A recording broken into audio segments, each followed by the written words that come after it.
can send me to what it and Sunday about again Christo. Yes. The Amos to say, share.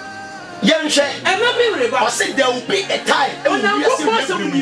A Christo for Yentio. Papa would just sorry. Many about with the Juma and you must see it. You want a Yenton password. Who be wood and you hot. Now, what the assembly to know? There would be more brandy could jump for him. I'm a pay, send out to Yamiasamo. Open Yamiasamoka. Let me see a way. Yeah, can Yamiasama son or come here? What you know, say? Yes. Now, obey preaching and quite you preaching out here. So we will feed you through. Many about what take care of you. Mean some you now on Papa only or high head. When legacy now, what one will go them? Entering on won't be with a home. There's some fun cheddar. Amen. What's say? And the beaver. I'm running on Uncle Pond that count. And Yamio. Love you. King Gababo. Some men have come up past Uncle say, or the Macombi Aburias. And let me come. A comna ever was said to say, Cacombi Abba. You say, it's a trade come by Ghana. Anna Covenant Bray, your tongue, a Gallico Kubako, 150, 250.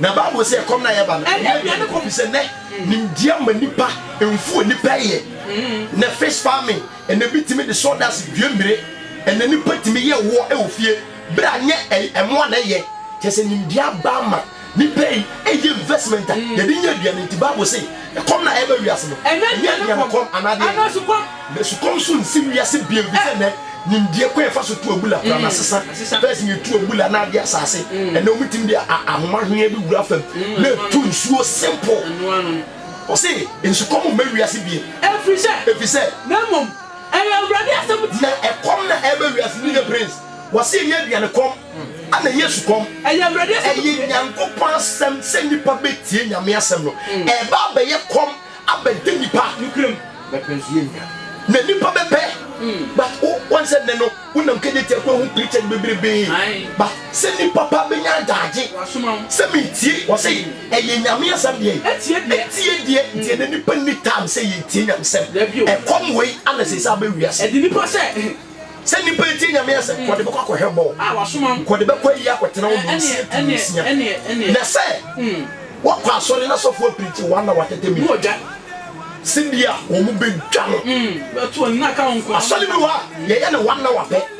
Wana activities ye wom no. Ba ko kura ni pankwa. Die be ni pankwa be mo kra na me no. Asofo no duru 3 minutes. Quotation ba ko na ba bu be berebe. We quotation ba ko na wo twi biada, da ba na be kra wie. Di na nwa se bi de president da, ofrefo bi fra no obi sa se, na ye Bible na ye kan, it is different from what de na na. Fi say, omuni kai. And let that mean you solo. Praises. No, why baby dance here? Me part a dance you funny pian konya maintain. Miracle. I'm funny pian ko owa bien. Fantastic preaching. I am sa I'm funny pian konya maintain. And no dear e honam fom niema e boye. Na mum de be konya maintain no. E yan ko pansem. Me can please say e di yensem.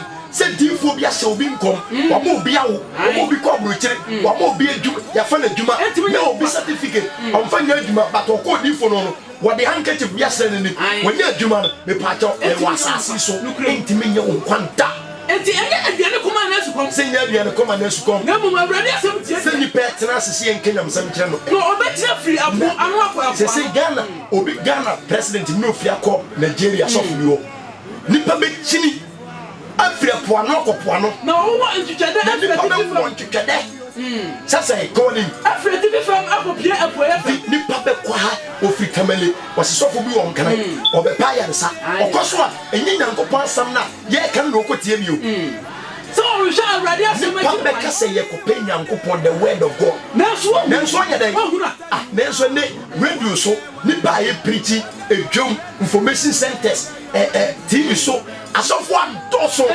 ba Bible say e kom bi wo wiase the kom da so na e kom na di nipa no e say ye kenyankopon asem na nipa nya adaje tie enti eda no o se eda no sukom nyame asem ye nsuo ebre na mama kwan kemeto se nyame asem ye suo nsuo sa ye aduane sa ne mam ye no we eno na mma nipa tenase honam fam ne honhom fam enti eda no na eda no sukom nti nyame asem ewu sukom nti emama wa omo ho ye fe ntene ho asesofo bi asesa abo amabia no eyi omu ba bi na bi mo di omu ja pade so normal okope so okope nyame asemati o so ko enye di breastic eyi ba bi obi ton obi je madros yanka hwe obi ton kosi akoko yanka hwe obi ton ku yanka hwe obi abubu so bolo se yesu moja yanka hwe mesia be kakra obi no obi be da wa so dem na ni be wose se aba ofiri dade ewiembrem ne wo mimi ba papa utie me nyame asem only the word of God can save you onyame asem na be kire se de wuye eye bone se ni nyame asem a enka de wuye no nim se bone o yeah. Deuteronomy 8 verse 3. Bra Israel for free Misri mu ba no. Obo ade no Onyankopon enam na kwa Moses so. Ayen sanchani bi ma Onyankopon mo maduane die. Eduru ba bi no ma kom di Israel for no.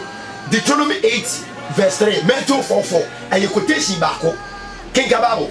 Deuteronomy 8 verse 3. Na obrel o say Onyankopon bre Israel for na se. Ma ekom de ma honam fom kom ye dai. Ade wo mo na odemana na Onyankopon de mana Israel for nim da Bible say mana abofo aduane according to the Bible also when the mana we jano nye dai enim da omu ne bi da ana ma Israel for die papa bro ni ne to aso ne se na o ma o hu se na o ma Israel for hu se enya pa no nko so enya pa no enya butter bread cake bread sugar bread ana nipa number tena dimi pato nya fufu nko o enya betie nko nya duane gale enya apele nko so na onipa number tena se nya banku nya die ho nko a ana nipa dia na kyese watene wiase we na mom di ai erade no insem na mom Onyankopon nu asem sa onipa di na wode ye adwuma ebema na tena se wiase we ene wiase ebeba do say Israel for yame mo man na die ebo mo hu say enya pan no so nko ni pe dia obetrans ne asem bia efiri Onyankopon nu Master Jesus the Savior Onyankopon ba no ba wiase okoye mpabo 40 days no free ni mpabo mu ba Matthew chapter 4 verse 4 na Jesus case are fasting e kontino ana bonsam nam onso nam ni tomi mu ba ne nchen na obeka asem bi kire se ana obu ase watro se ene pa bonsam ba e no se wo ye Nyankopon ba dan ye bui pa no sa nedi na bonsam wo se kom de no ene aduane ntia sofo bebere se nyam dwuma e ba fansa se Romans 14:20 na kai wo me o se aduane nti honam fo maduane ntia sofo bebere se oba de na dwuma meni aba me kana kura che dwuma mo na wabo be ma na de na che onye ho ade oba na obede wochi a wonye ne ho ade nyinsie wo yegu be yigura wo groi papa luta wo twai ensa wo hwie ensa bro na je asase na faso he said nipa kwa asori a ye mfa baabo no enkire mo say ensa nyame mpe ompa dwamamo ompa oba akika mo wore ompa nipa onyima no okoyegu sa wansesa sei na nyame siesie de wo ato wo twai wo asofo no nka na yesi nipa nkuna wo bone ho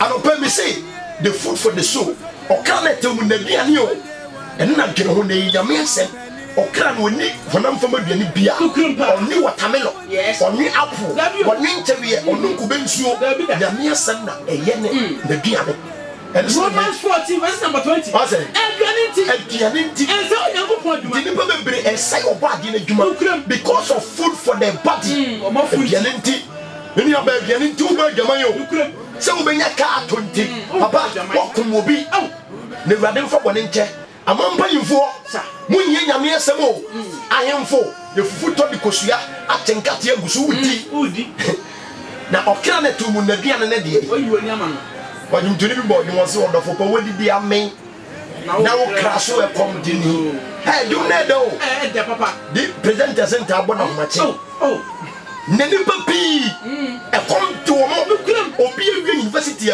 lecture but ne kala na kom ye but o ko na bi anim o ko na fridge ma enuane ase ho mama wura nkwan cabbage stew enkwan bi ya bi san fridge but nyame asem enni mu yesu fa bone nta wiase da amen papa Matthew 4 for ɛna obu ase ɛna Jesus Christ wase ɔtamfo ɔno totofo Satan sɛ watwerɛ sɛ yɛatwere ne Deuteronomy 8:3 sɛ ɛnyɛ paano ɛnyɛ paano ɛna nipa nam so ana bɛtwerɛ onipa di a na ɔmea na ɔte ase na mmom asɛm biara ɛfiri Onyankopɔn no so mepaato Onyankopɔn asɛm a yɛkurukyire ɛyɛ Bible no sɛ wodi nsɛm yɛ adwuma a wobɛtena wiase wo ne wiase a ɛbɛba Yesu mfa bɔne nkyɛ da amen